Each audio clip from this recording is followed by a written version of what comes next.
con un invitado de honor, porque viene de publicar un libro impresionante que lo presentó en la Feria del Libro.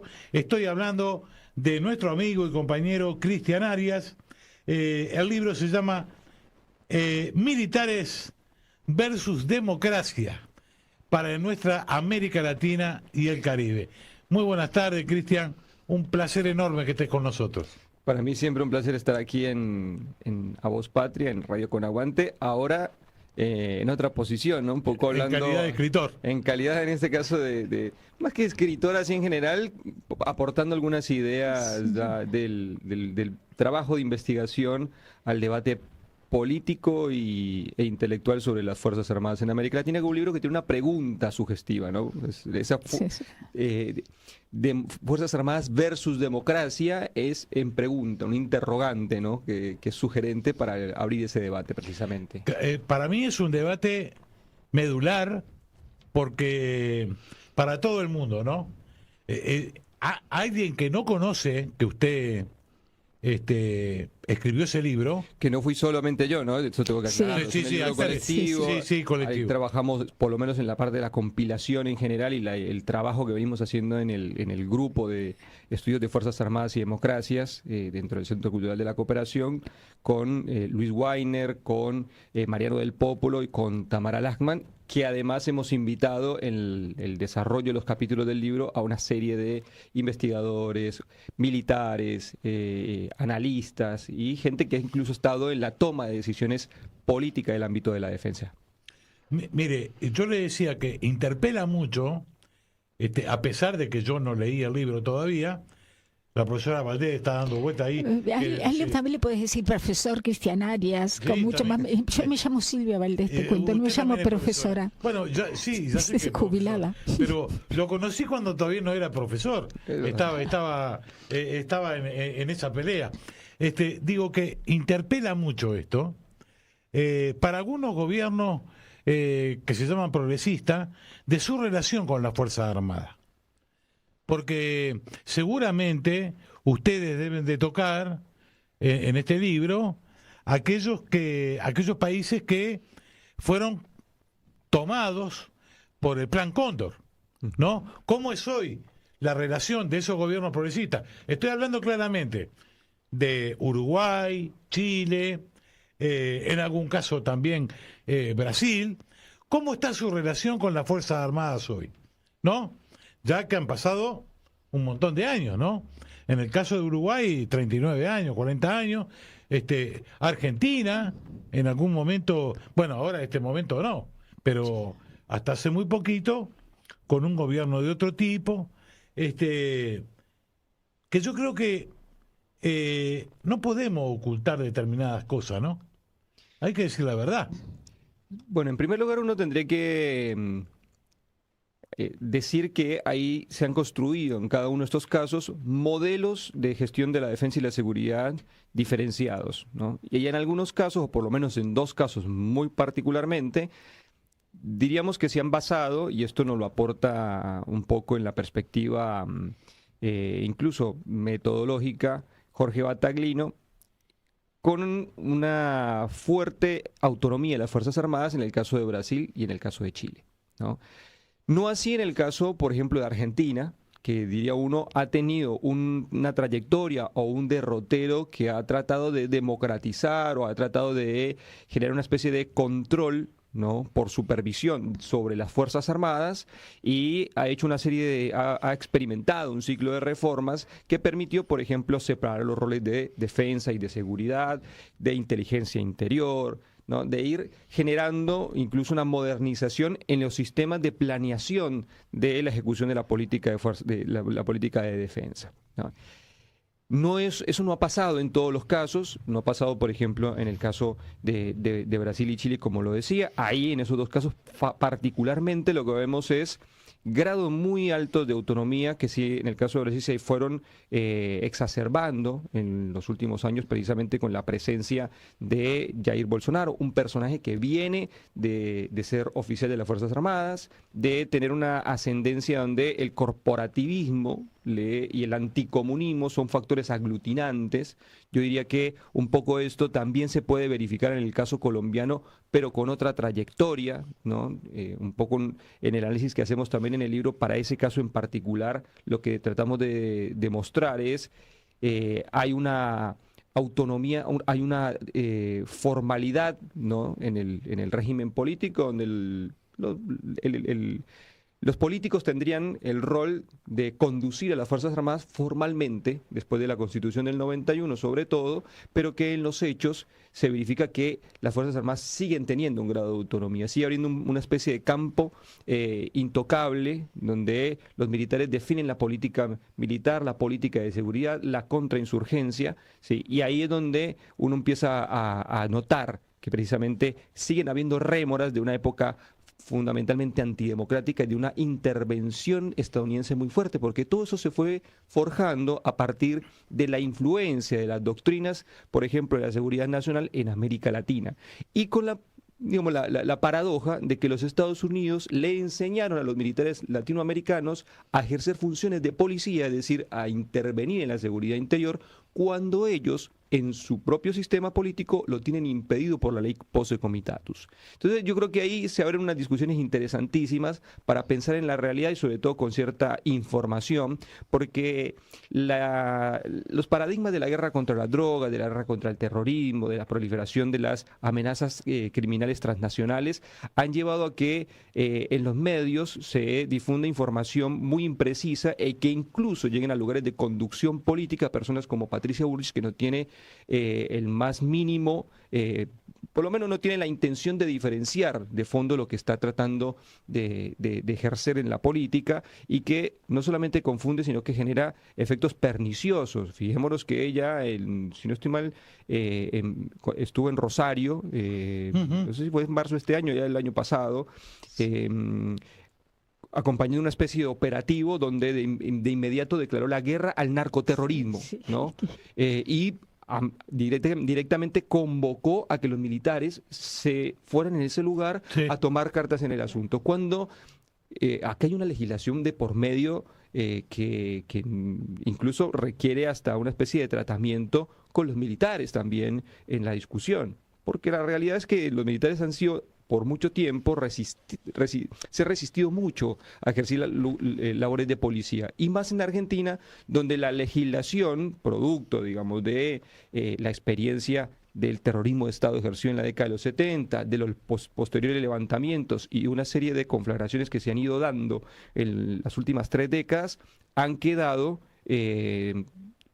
como dice, advertidos de que tras pasar la ley puede tener un costo importante. Cuando no hay un marco jurídico para que ellos puedan actuar libremente, bueno, se sienten un poco prevenidos y deciden no intervenir en ese tipo de políticas. Entonces, eso es interesante tenerlo en cuenta. Yo creo que todas estas cosas así van apareciendo de manera suelta en un libro que, como digo, tiene 13 capítulos, entonces voy navegando un poquito entre todas esas para ir encontrando respuestas. ¿Dónde lo podemos encontrar el libro? El Centro Cultural de la Cooperación. Yo ya lo tengo encargado, como le he dicho. Yo le estoy haciendo la pregunta a él, porque ¿sabe qué?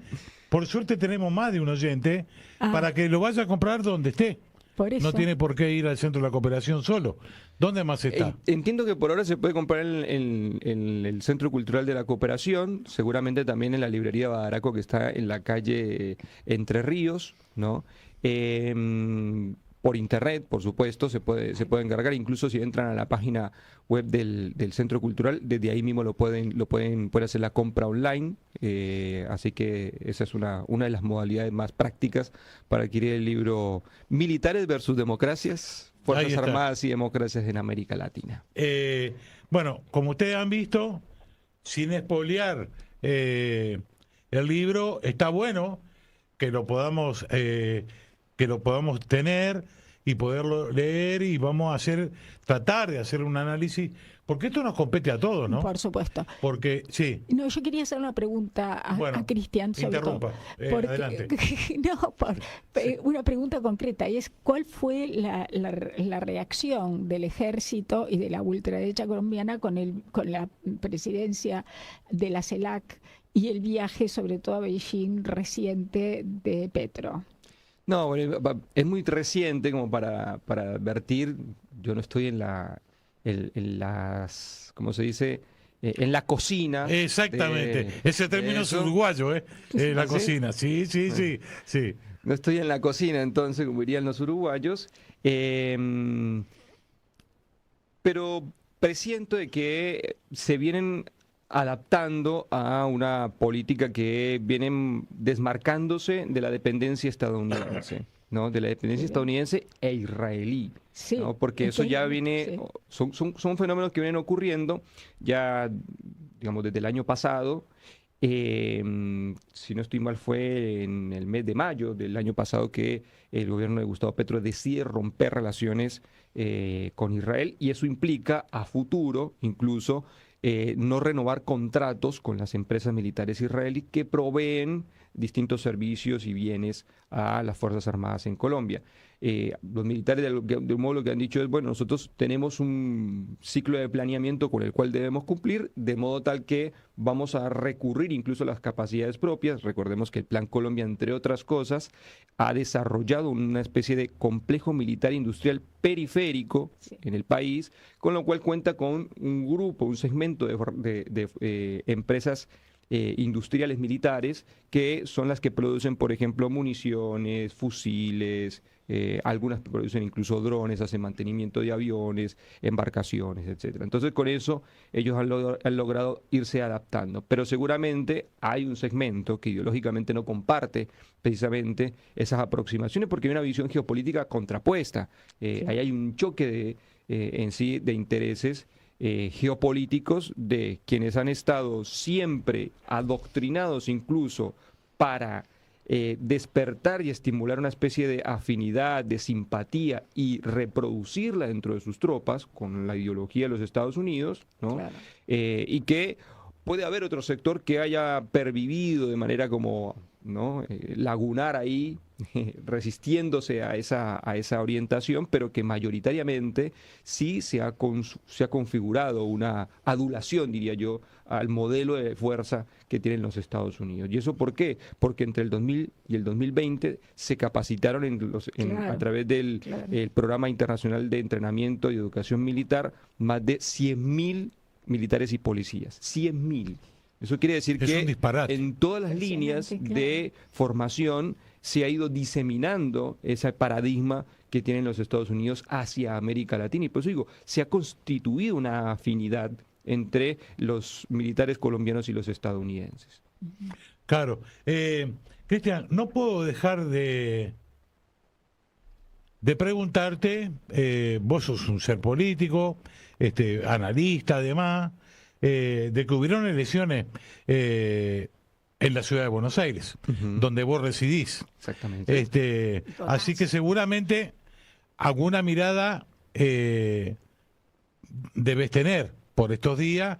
Yo sé que ha ocurrido poco tiempo, pero bueno, ¿qué es lo primero que viste con el resultado que se dio el domingo a la noche, tarde? Bueno, sin caer en bilardismo político, ¿no? Sí me parece que lo primero que uno tiene que reconocer es que ganó el candidato de La Libertad Avanza, el vocero presidencial Manuel Adorni. No obstante, y hay un poco como vicio disciplinar de la ciencia política, uno debe un poco hurgar en lo que pasó, ¿no? Y recoger lecciones de toda esa experiencia.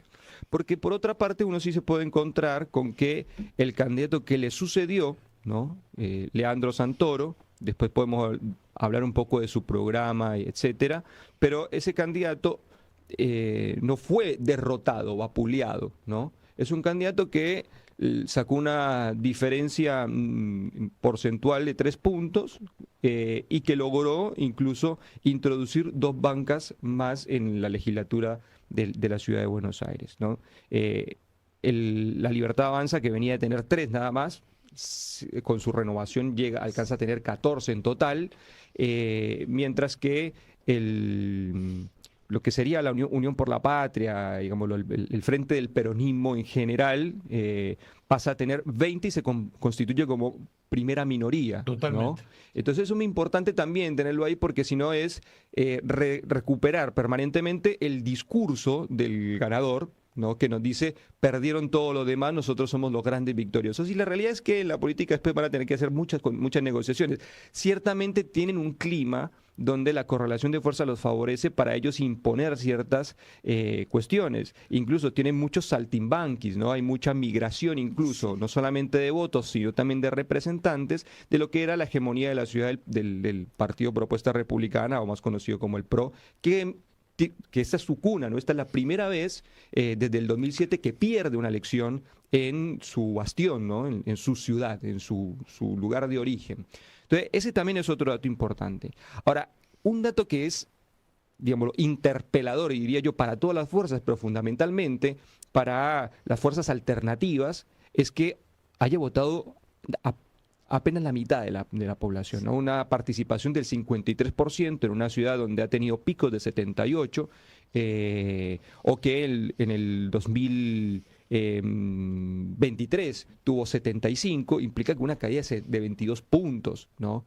Esos 22 puntos están diciéndole algo a la dirigencia o la representación política, ¿no? Una elección donde habían 17 listas para renovar 30 bancas, es decir, había un altísimo grado de dispersión y de atomización que, vámonos, hay que tomar nota, ¿no? de qué es lo que está pasando. No obstante, el mapa, con esa baja de la participación, le permitió a un peronismo que sigue teniendo una base electoral bastante fiel, ¿no? Posicionarse y ganar posiciones. Ganó todo el sur de la ciudad y creo que eso expresa algo, eso expresa alguna percepción de la situación política por parte de las clases sociales, ¿no? Porque las clases sociales del sur de la ciudad son las más empobrecidas, las menos atendidas, las más marginalizadas. El centro de la ciudad, donde podría uno decir una especie de combinación entre clases trabajadoras estables y clases medias, ¿no? Las comunas 5, 15 y 6, donde pudo también ganar ahí el Frente del Peronismo, también expresan algo de esas posibilidades. Entonces yo creo que hay un mapa que se redibuja en la ciudad, que muestra una nueva presencia. Creo que eso es lo que debería estar haciendo en vez de estar llorando. Sí. Perdón lo coloquial ahí, pero sí, me parece que tomaron una posición mucho más derrotista de lo que el análisis nos permite tener, ¿no? Para poder realmente encarar y reencaminar haciendo ajustes muy importantes, porque creo que lo que está faltando también, entre otras cosas, es brindarle alternativas frente a la crisis que se está viviendo,